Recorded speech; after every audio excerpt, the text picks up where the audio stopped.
welcome back to Kitchen Experiments for Year 11 Biology. Okay, so we have our celery leaf and stem that we left overnight, soaking in the red food dye, and success. It's always good when science works, as we've hoped.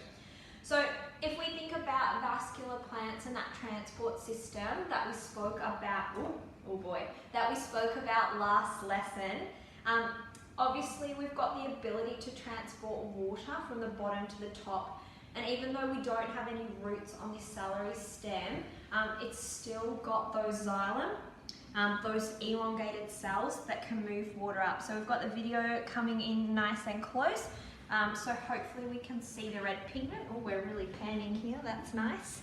I'll just draw your attention to the top. You can actually see approximately where those cells are located by the pigment. So they're obviously on the outside, that's where we get most of our water transport, and that's where the food dye has moved.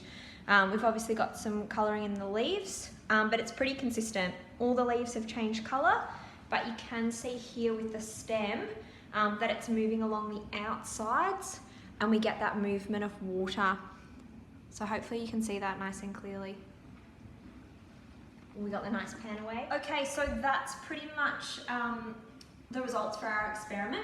A reminder, if you've got access to celery, maybe you can buy a bunch, have a go at home. You can use different food colouring if you want to try it out. Encourage you to use the celery after, so maybe you can do a little cooking challenge for your family, cook a stew.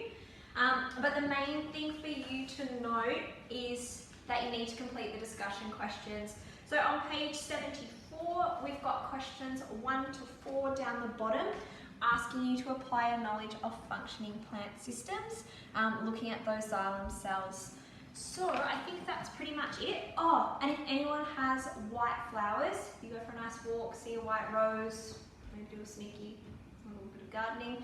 You can actually try this and it should work with the petals. So I'd really love to see your photos up on our social stream for MLink. Thank you. See ya.